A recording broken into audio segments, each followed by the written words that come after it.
Ebusiafo ni nyame adehye Omai na yehu ase na we na dey oda yakonya sonkon ema yense yasahye aha ebiemo mosomfo evangelist Peter Otrenie audio service school yaye abrumfie enum na de nyame twedi apokwame ebie kwan ama free sabreko nyina no homeda bia mu adusua no ye be fa YouTube so de amamo Tisabre obeko Fabo Anka TV ewo YouTube eso oba Fabiana TV beba epacho enye ho na meka search Fabo Anka na eno actually no kwa suppression wo ho no mo na beka na jodi a ekoso biara epacho onsa ebeka omayemo mpaye yeda wase otumfo nyakopon eyi wa kan fodi shodin ko ni monyam ebeni do ni nie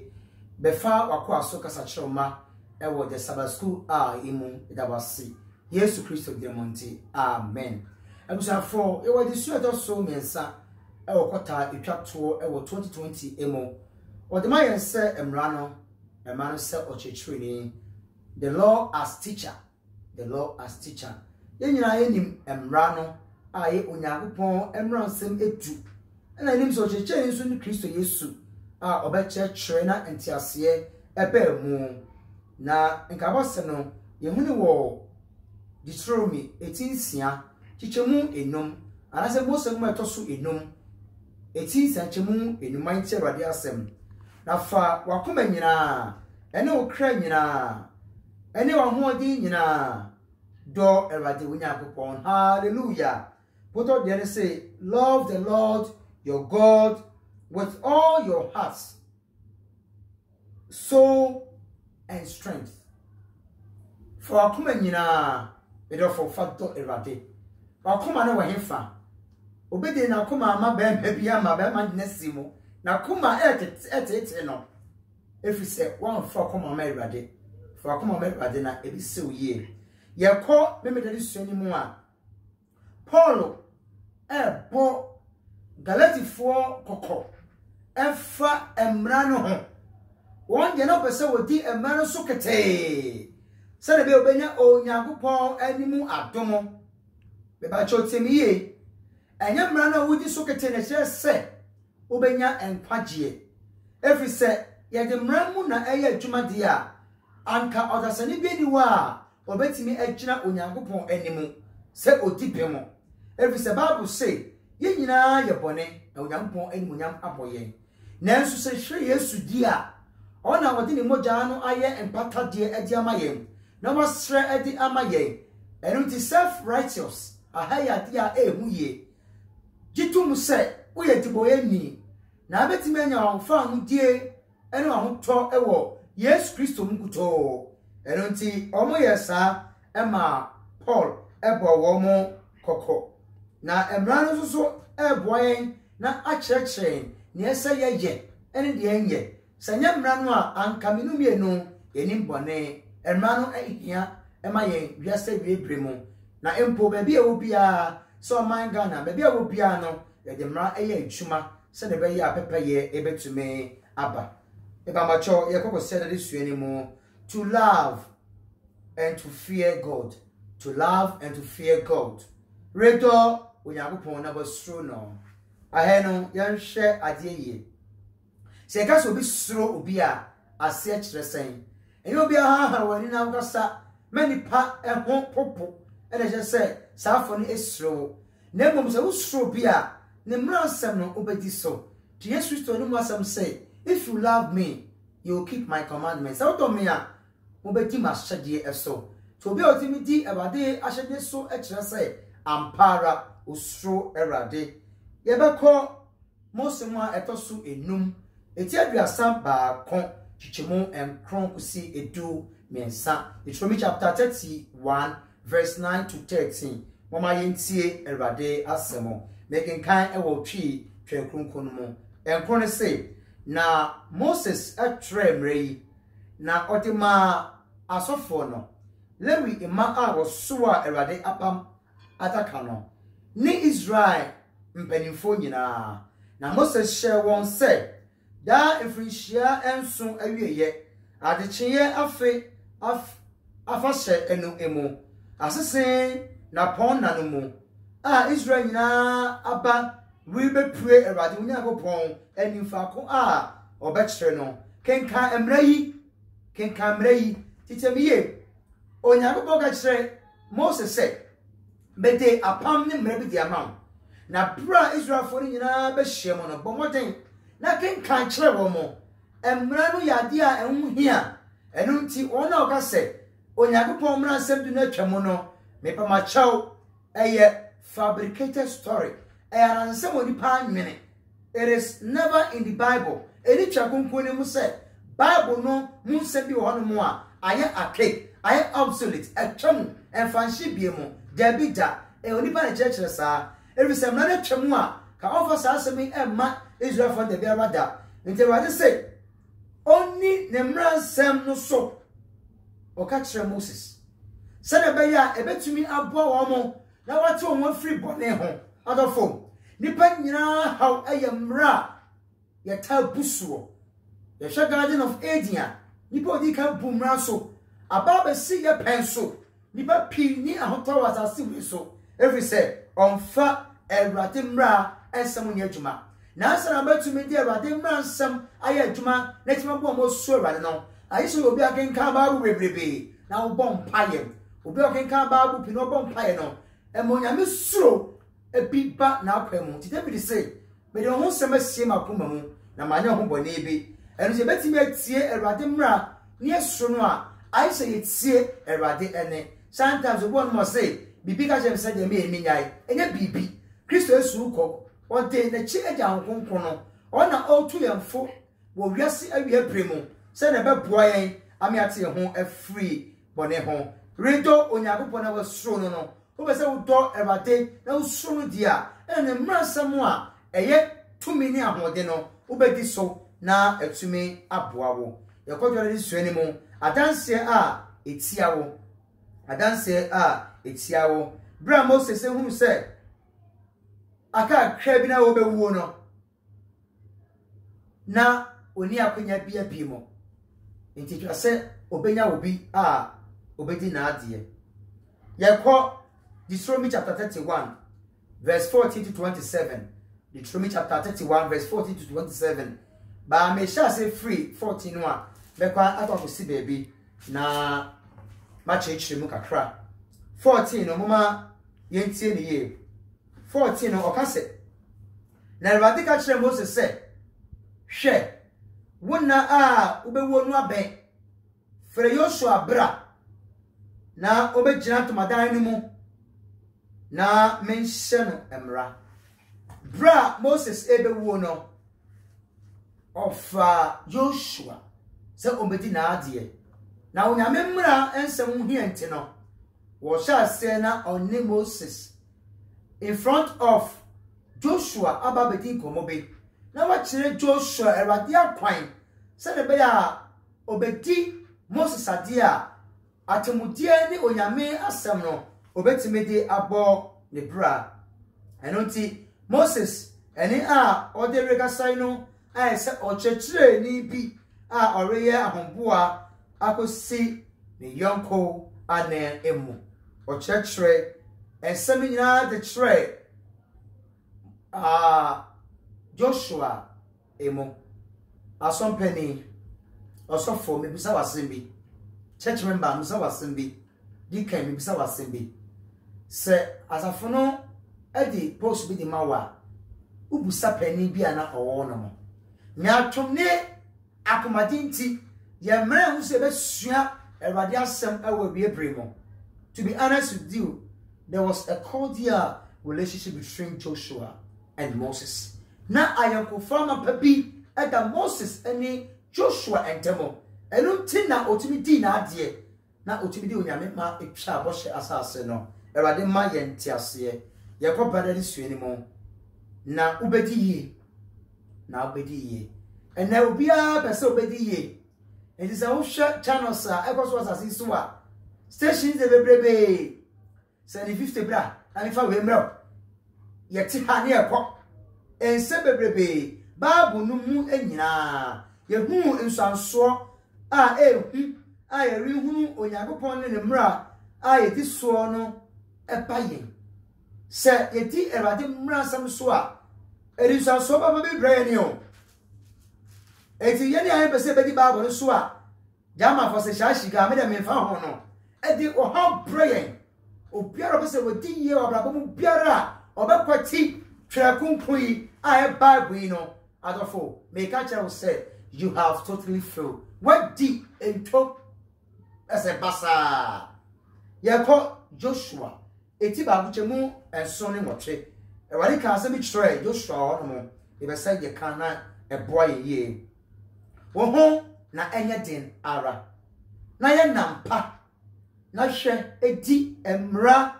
a mashe makoa Moses no nyina so efri ho enko bunkum anase nifa emra nwuma yi emfiri wanu mu asem Awurade eka no enye Joshua nko na oka kire yenso oka kire yense ne mra sem a wade ama ye no yen hweye na yen confirm to 8 na timama yen the eternal life da enkwa yemu bebrebe pese edi ye obrabo mu nanso Nyankopɔn mra no ye buso ye tietia so na ye fa ya kwa ne ye pe na wonyame abese obo odi ye no se wo munu a woni ani je ni po bi di ma no ebede na watsumi ayenkonim difo eronte na pre a Joshua reshe Kenya no Awurade ka kire no se oma ne honya din odofo wutie me ewo YouTube so fa banka TV ne so no me show kwa ne se ma honya din na wonyame mra no de ma wo no ehwe bonkum hwe difa sometimes it's nipa na ya po nyame mra asemo Kristo ni wasi wadwe so ni nyame benante ko ti obi asem amane o paw afri asem ne ho amwa wo okay kan adi 72 mienu chichemu edunso a omaye hu bonsam bua ni bufu Yesu Kristo bra na ye be wono nto se otwase no ni bufu oba no obese go tu na se fo no nkaye adi 72 na chemu edu mienu bofo bi di nsapa bi maye se so Nyankopɔn ne hyere ni munyam every say Awurade atamudo na du Nyankopɔn to yo osoro ni asase de oye osoro en asase ene po ni mu nyoma nyina erafo se wa fa ho nyame a de obeye pia no obekɔ apa na so hu ba bia ekosie ti wo pese wudi yi a soro Awurade na Moses edi so ne boa no Joshua be toa so na so hu se ampa Awurade ye no kwafo ukwara di sua no mraso difo bre anyone apra privitie ye bebrebe we are too rigid ye ga se betime di mra no so da bi da ene wa ho odi ne utumi na betime di Onyankopɔn mra sam so age se Awurade eboa wo se di Onyankopɔn mra so a adafo enfa so pi wo so se wo kaka ne ese ahanomo etumirika bone na wa tumirika bone a who punishes you? No one. Obiani wa obecho aso. Nemom se wanti onya memra na wanti empo. Mra na ho man mu a yetimi kwa do koto de ben efiase. Joshua di Onyankopɔn ahyɛdeɛ no so na wodi Israel animu sania efata. Emprepi no Awurade ka kyerɛ Israelfo no se wodi ne mmara asɛm so a obedi yie. Awurade mmara asɛm so no eyade a ehu ye Awurade mmara asɛm so wani su ye a ehu Awurade mmara asɛm de enti a ehu ma yen se ye free se edin me di Awurade mmara me di me ni so every se me na me di me hweme ana be ma bi na me ne twempra ana so obehwe me ana oba bi no so betimi aboa me ana so me sei ma no me pa chaw eni ba kunimo onyame si we nya enye utimi fa wa adwene enye de be enye nia wo pe ese wo de wa adwene nia wo pa Awurade onfa nchew bra wani na ho so no na tumi nya hodi bi awo no na afri won sa ya den kan bra so sam woma eto so mi no eti aduasa ba akon ichemu adwene wo si adwene ba akon 2 Chronicles chapter 31 verse 20 to 21 muma yentie Awurade asem na ebeboa yen me hye ase afri adwenu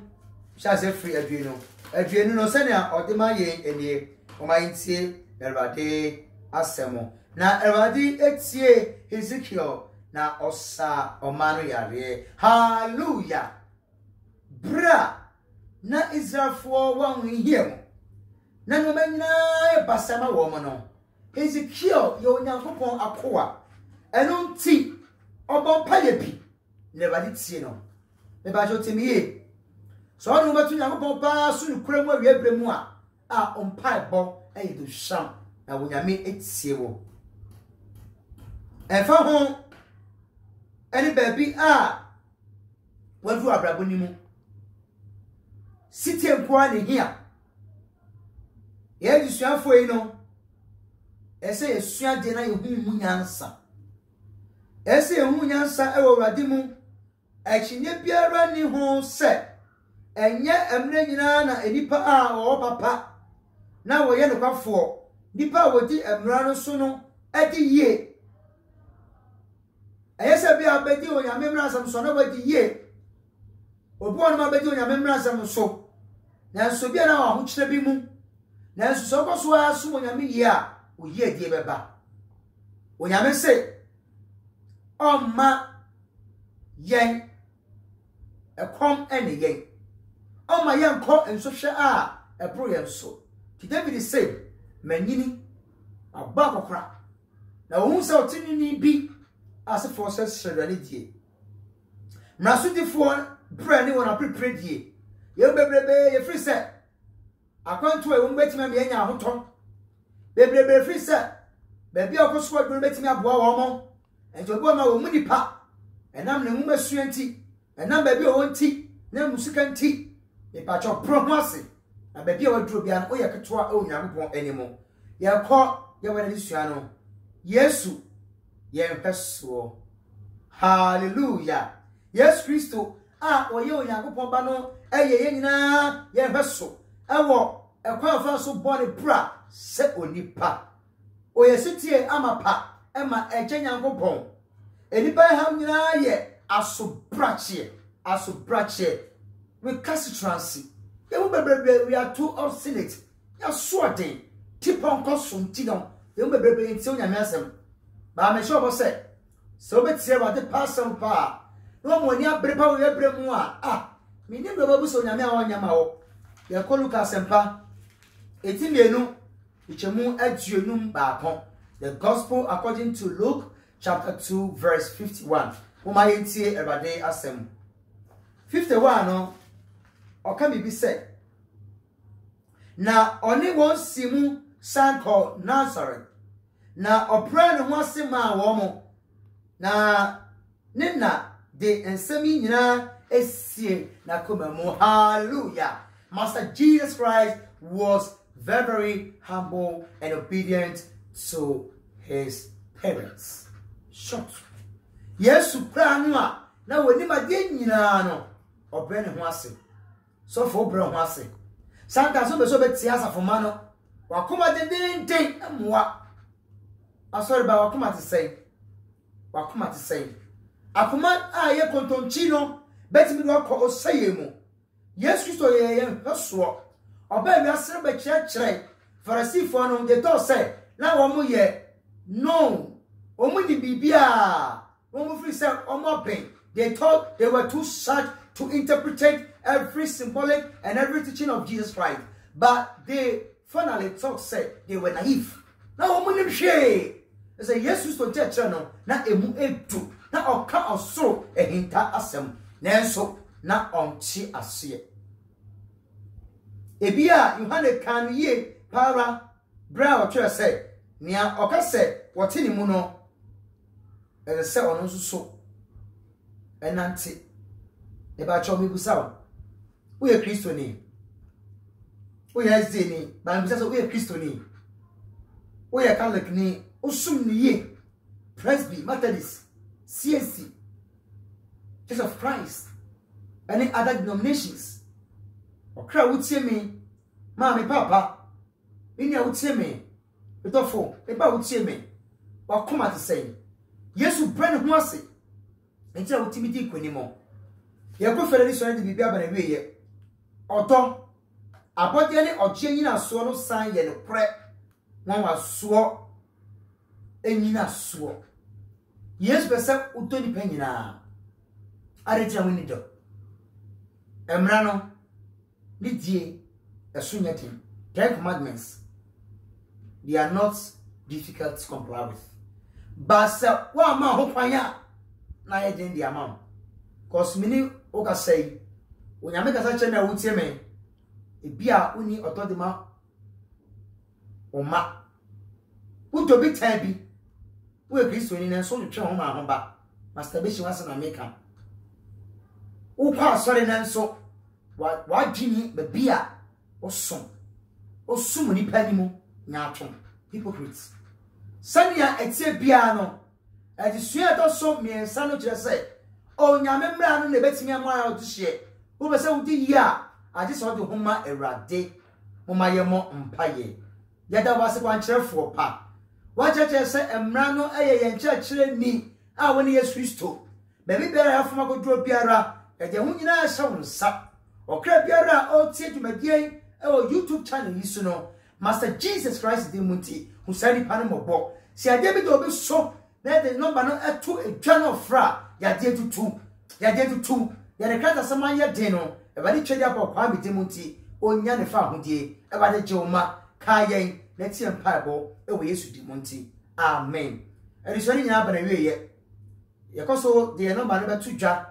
na ye ni aye pesunsuma hoden o ma no ne okrata sama ye den ya de bi tetew sunsum no ma bi koso titia wo itwasa wo fronya akopon nipa na hoden ni tumi de ma ye ntino e betwi agu na ho adanse bebrebe e wo hono mo onyame nka ho onyame inshawo wo be fa number no e wo screen so 0247 957 626 wo betimi WhatsApp wo betimi afre ye bete wo so onyame inshawo shalom.